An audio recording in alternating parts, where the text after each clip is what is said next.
Dernière minute, alerte.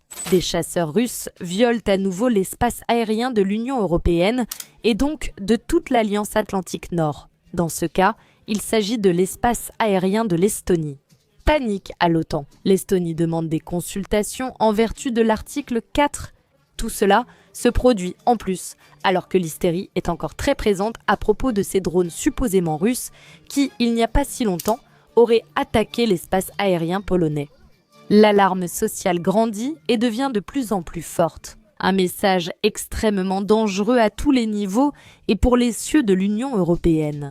Et par conséquent, on pourrait même dire que même au sein de l'OTAN elle-même, ils ne sont plus en sécurité. À qui profite le fait que ce message s'enracine profondément dans la société occidentale? Analysons cela, allons directement aux faits. Une panique absolue se vit en ce moment même en Estonie, et je dirais même dans toute l'OTAN. Il se trouve que l'un des tigres baltes a subi dans sa propre chair ce qu'est une menace aérienne de la part de la Fédération de Russie. L'Estonie dénonce que le 19 septembre au matin, non pas un ni deux, mais 3 chasseurs Mikoyan Gurevich, 31 de la Fédération de Russie, ont violé l'espace aérien de ce pays. Cela s'est produit juste au-dessus du golfe de Finlande, plus précisément au-dessus de l'île de Wainlo, bien sûr. Les autorités estoniennes ont immédiatement commencé à agir. Ils ont convoqué le chargé d'affaires de la Fédération de Russie, publié le communiqué correspondant et demandé des consultations en vertu de l'article 4 de l'OTAN. Le ministre des Affaires étrangères d'Estonie a déclaré qu'il s'agissait déjà de la 4e violation de la Fédération de Russie, qui s'est produite depuis le début de l'année. Par rapport à tout cela, le ministère de la Défense de la Fédération de Russie nie les faits et il affirme que les avions russes ont effectivement volé exactement comme ils étaient censés le faire et qu'en aucun cas ils ne sont entrés dans l'espace aérien de l'Estonie. Mais cela, en réalité, n'a déjà plus d'importance. Non, absolument à personne, parce que quand on dit Estonie, on dit Pologne, qui d'ailleurs, il n'y a pas si longtemps, elle a déjà subi une autre prétendue attaque de la part de la Fédération de Russie, où des drones russes ont violé l'espace aérien polonais, ont même détruit une maison, mais selon les propres médias polonais, à ce jour, il n'est plus clair si la maison en question a réellement été détruite. Vraiment par un drone russe, tout cela ne serait-il pas plutôt un drone leurre ou en tout cas un drone de reconnaissance? C'est-à-dire qu'il ne transportait aucune charge explosive ou alors il s'agirait d'un missile polonais, donc de l'OTAN, de la défense aérienne, qui essayait d'intercepter le drone en question. Quoi qu'il en soit, il semble maintenant que la Russie ait de nouveau violé l'espace aérien polonais. Ou alors, les Polonais ont ressenti une sorte de jalousie, qu'elle soit saine ou non, envers leurs voisins estoniens et ont décidé eux aussi d'attirer un peu l'attention.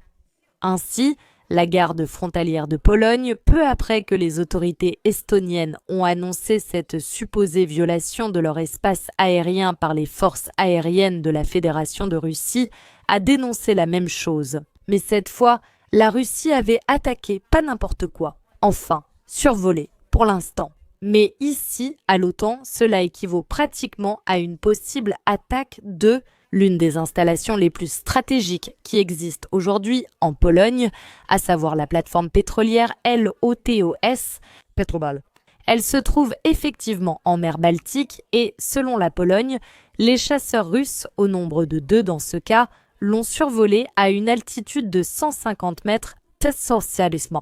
Et il s'agit vraiment d'un incident extrêmement grave, car nous parlons d'une installation qui, selon la Pologne elle-même, garantit son indépendance énergétique. La réalité dans tout cela, c'est que tant le gaz que le pétrole provenant de cette plateforme, qui les extrait de la mer Baltique, arrivent en quantité infime, surtout en comparaison avec les besoins du pays polonais. Mais bon, l'histoire est déjà en place, il faut aussi assaisonner tout cela avec ces photos déjà publiées par les forces armées suédoises sur leurs réseaux sociaux. Parce que lorsqu'il s'agit de défendre l'espace aérien de l'OTAN, eh bien, ils ne seront peut-être pas si forts. Pour prendre des photos, ils sont toujours parmi les premiers et les meilleurs. Alors voilà ces superbes photos prises depuis des chasseurs suédois. Saab Jack Attack Spanning 39 Gripen Saab, juste après, peu après.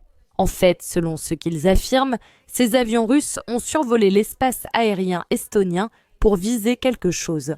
En plus, évidemment, du fait de la compétence des forces armées de l'OTAN, sur la photo, il faut souligner que l'un des intercepteurs supersoniques de l'un des chasseurs russes ne possède pas l'un des 4 missiles. Il s'agit de missiles R73. Il devrait y en avoir 4, mais pour une raison quelconque, il n'y en avait que 3. Bien sûr, nous ignorons de quoi il s'agit, s'il s'agit d'une attaque précédemment effectuée par l'avion en question, ou bien du désir de la Fédération de Russie de jouer avec les nerfs de l'OTAN. Une fois les faits exposés, passons directement à l'analyse. À qui pourrait profiter la conséquence la plus évidente des faits que je viens de vous raconter, qui est, sans aucun doute, l'état d'hystérie collective et le message d'alerte constant qui, semble-t-il, essaie de s'ancrer le plus profondément possible au sein de la société civile de l'Union européenne. Mais on pourrait presque dire de l'OTAN tout entière. Ici, je vous dirais qu'il y a au moins 2 possibilités, ou peut-être même un mélange des 2. Ici, bien sûr, j'aimerais beaucoup connaître votre avis. Tout d'abord, peut-être devrions-nous regarder dans le sens le plus évident, c'est-à-dire nous concentrer sur ceux qui vont bénéficier le plus directement de ce message. Quelle est la conséquence la plus directe? Que leurs cieux ne sont plus du tout protégés.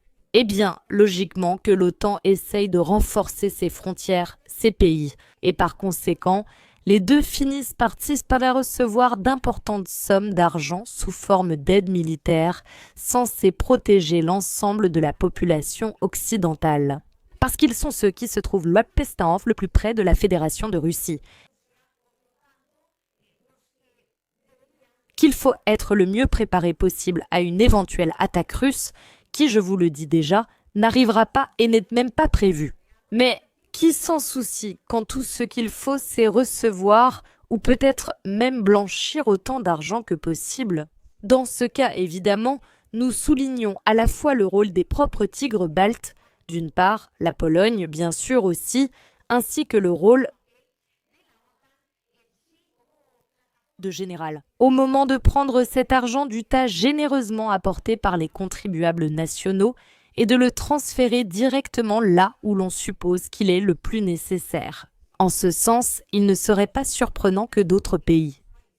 2 tigres baltes pourraient également signaler d'éventuelles menaces aériennes de la Fédération de Russie afin d'essayer eux aussi de recevoir leur part du gâteau des fonds de l'OTAN. Le deuxième point pourrait même être plus intéressant que le premier, et c'est que, pour la Fédération de Russie, bien sûr, cela ne lui profite pas et elle n'aime pas avoir l'OTAN, encore moins, fortement armée juste à ses frontières. Mais certainement, cela pourrait lui être bénéfique dans la situation dans laquelle elle se trouve actuellement, que l'Alliance de l'Atlantique Nord arme ceux qui crient le plus fort. Et voici le point principal, ceux qui ne sont pas l'Ukraine, car cela se produit également avec l'une des livraisons les plus récentes de l'aide de l'Union européenne à l'Ukraine.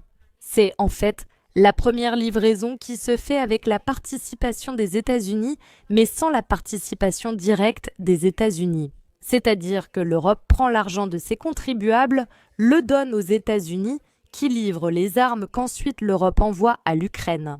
Pour Donald Trump et son pays, c'est une affaire en or. En fait, il a lui-même reconnu il y a à peine quelques instants qu'il n'aime pas gagner de l'argent grâce à la guerre en Ukraine.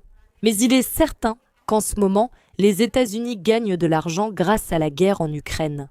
Et bien sûr, la Russie a d'abord besoin de résoudre le problème clé qu'elle a à ses frontières, qui est un pays absolument hostile, armé par l'Alliance de l'Atlantique Nord, qui a, en définitive, l'Ukraine et par conséquent, le problème ukrainien. Les armes qui vont en Pologne, en Estonie, en Lettonie ou en Lituanie sont des armes qui, pour l'instant, ne finiront pas en Ukraine. Et par conséquent, cela va faciliter la réalisation des objectifs russes le plus rapidement possible, c'est-à-dire dans le cadre de l'opération militaire spéciale. Il pourrait bien s'agir, bien sûr, d'un mélange entre les 2 versions. Ce qui est certain, c'est qu'il y a des bénéficiaires, quels qu'ils soient, les seuls qui perdent.